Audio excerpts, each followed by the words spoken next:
Hi everyone, it's Kirk Langford, the District 6330 Public Image and Social Media Chair. I'm joined by Sam Clubb's PR, your club's public image, because you folks do a great job at the Rotaract Club of Goderich, and so I want to know a little bit more about it. So to start off, tell me just a little bit in general about your club's public image and public relations.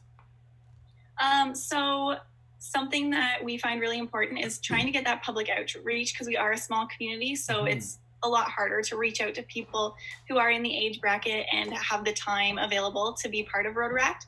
So we thought that being on social media and having a strong social media presence would help attract new members and let the community know what we are doing. So you mentioned that kind of sounds like there's two main purposes. There's the purpose of attracting new members, and there's the purpose of engaging the community or letting them know what it is you're up to as a club. How are you finding that both of those are going? Are they both being achieved with your current efforts? And if so, what do you think you owe that to? We think it's being achieved, and we also think it's a great way.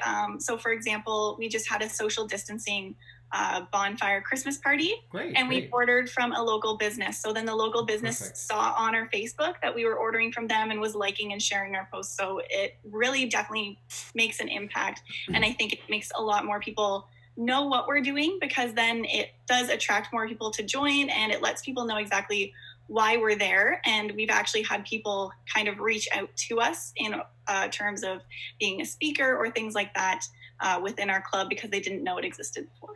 Oh, that's wonderful. I mean, I think it's neat that your part of your initial purpose was to engage the community, and you've definitely done that. I mean, you've got this cross promotion happening. You're supporting local businesses at a time when local businesses are definitely struggling to stay afloat. So that's awesome.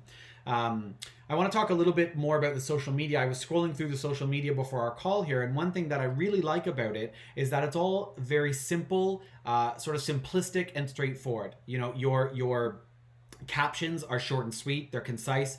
Your images, they're simple. You know, they might have 10 words on them at most. They've got the Rotary logo, you know, a quick thing about whatever the post is about, and that's it. Can you talk to me a little bit about how you maintain that simplicity? Because I think as Rotarians, we want to put as much information as we can. We have a post and we want everybody to know all the details they might ever need to know about it. So how do you recommend that we, you know, provide posts that are useful and informative, but not overwhelming? So I first of all love to use the website canva.com for all of my graphics. It's got fantastic templates. And so I usually go off of those, and it kind of gives you an idea of how much words you should have on a social media post. They have a whole section of templates for social media posts, and you'll see there aren't full sentences or things like that. So then you kind of can gauge yourself and keep yourself in track of that guideline. And then our posts, usually we want to get the main ideas across, because we know that as people are scrolling through, the attention is very limited in what they're reading. And if they see a huge story, they're just going to keep scrolling. But if they have a couple sentences, they might take the time to read it. I think we see that in a lot of social media today, even like the TikTok app, for example, 15-second videos. Like, that's the attention span that we have on social media now. So we want to make sure that we get our message across in that time span. So we get those main ideas usually. So for example, if we have a speaker come in, then we will just kind of explain who that speaker was and that we had them in. And then that way, if community or people who are new to the club or wanting to join the club, they see that, oh, this speaker came, but they don't necessarily need to know everything that happened in that meeting. And then if they want, they might find it interesting, and they will then join a future meeting, for example. Perfect. That's great. So just to pare down what it is you said there, summarize for those that are listening, we've got, first of all, you'd recommend Canva, so canva.com. You think that's a good tool. I've heard lots of other clubs using it, and certainly clubs that aren't necessarily using it have also heard of it, so you're definitely on board there. That's great. And keeping them short and sweet so that you're getting the main message across without overwhelming. I tend to say, and maybe you would agree with this, if the person has to click see more, you know, if your description or your caption is long enough that it goes into the see more territory, there's a very good chance that anything after see more isn't being read. So try to keep it to where it's under, you know, whatever that might be, you know, the 140 character thing.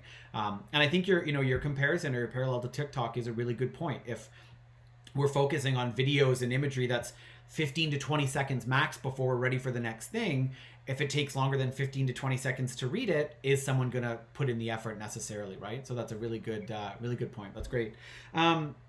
I'd love to know what kind of posts or what style of posts do you find are the most popular? I don't know if you use, Facebook Insights very much, where you look at the actual reach and engagement per post, or just anecdotally, but what do you find to be your most popular posts or your most well-liked posts?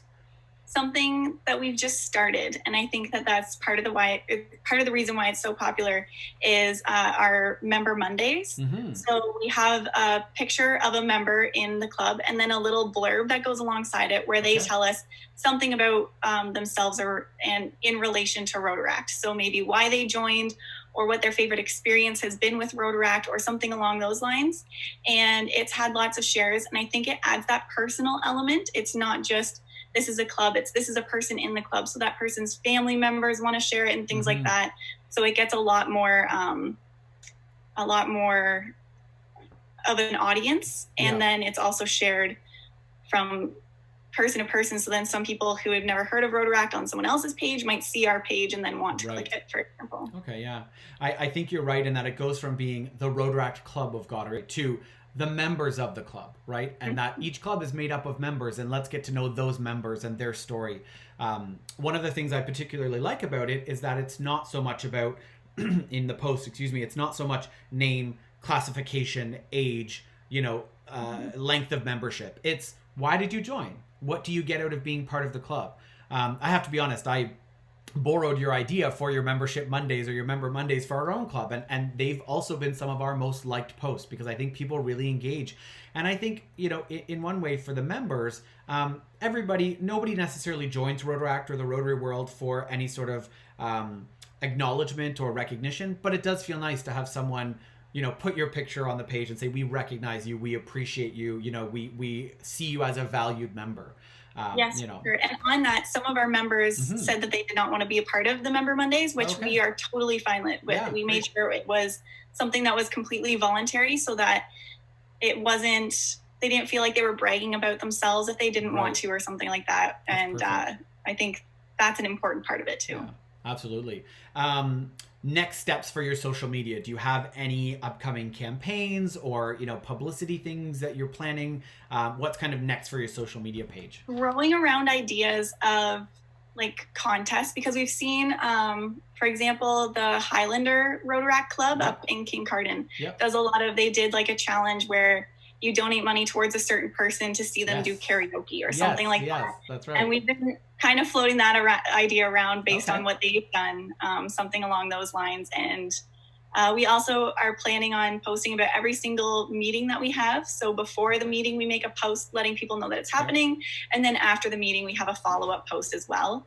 And have been kind of organizing that in albums in Facebook as well. So if someone was learning about Rotaract and deciding whether or not to join, they could go to our albums and see, these are all of the volunteering they've done, or this is all of the guest speakers that they've had, and it's all kind of organized there for them. So it's easier for our audiences to navigate.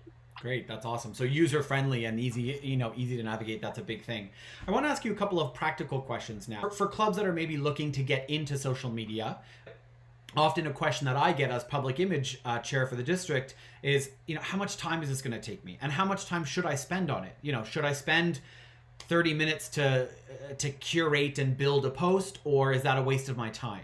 How much time would you say you and or your club's members spend on social media and public image in a given week, for example? Quite often. So for scheduling posts about upcoming meetings and the Member Mondays, I'll probably take a day and a weekend, or not a full day, but I take a day and a weekend, and I will make all of the posts that I want for that month. Perfect. And for that month. Okay. Them. Yes. And so I use the scheduling tool in Facebook Pages, or I guess Business Suite now. Yes. And so I schedule them all. So I make them all on Canva really quickly, schedule them all for when I want them to appear, based on the times and days that seem to get the most reactions from our followers. And then when we have those meetings, then I do the follow-up post afterwards, because I usually take a screenshot or something like that. But that really doesn't take a whole lot of time. Yeah. If you put some time aside to plan ahead, it makes it a lot easier rather than going one piece at a time. So it's great that you're taking advantage of that. And I think, being so efficient really helps clubs that might be wanting to get into it, but they don't want to, sit down for an hour every 2 days to do it. Like you said, spend maybe a half day, if that, and you're good for the entire month or for the majority of the month. That's feasible. People can put that together and say, I can take that much time, or maybe a little bit less, but that's a great way to put it. So thank you for that. My other question then is, in terms of your members and social media, what's the division of labor? Who has roles and responsibilities? Is it sort of, you're the president and therefore you take care of social media? Are you taking care of social media because you have a particular interest in it?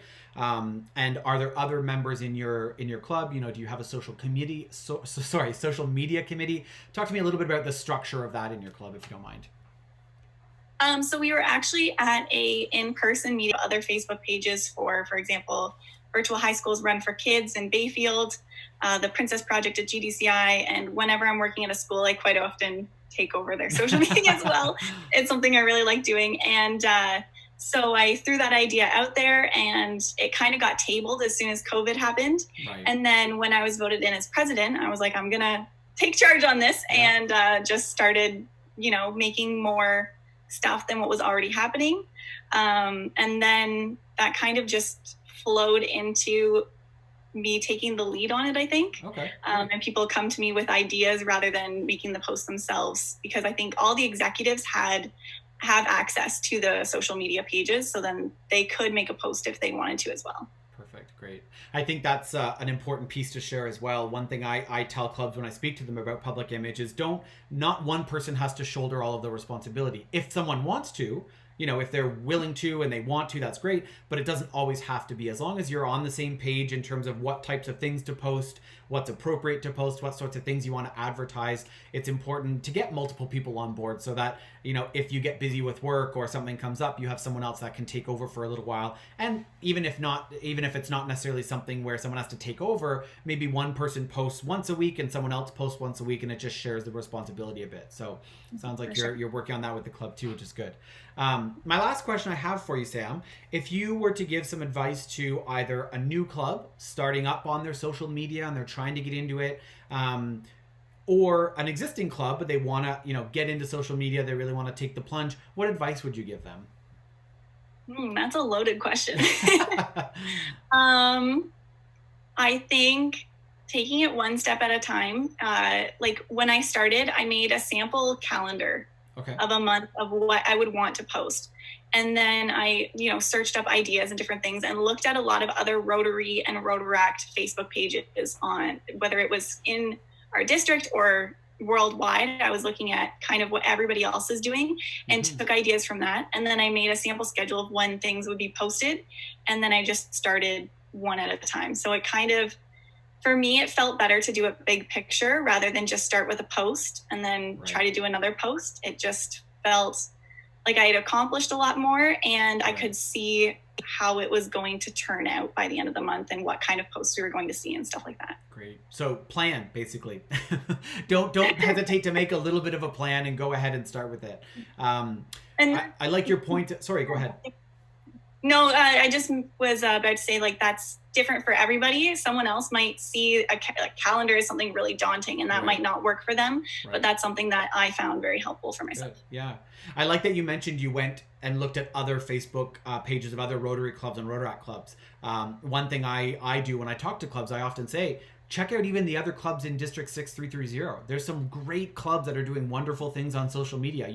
There are also great clubs outside of our district. I mean, you can look all over the world and see wonderful Rotary initiatives, but you don't even have to go outside of the district to see lots of examples. And in the same way that I borrowed your Member Monday for our own club, don't be afraid to borrow, and you don't have to come up with all of this on your own, and you don't have to recreate the wheel. Work with what already exists, and you can save yourself a lot of time and effort. So.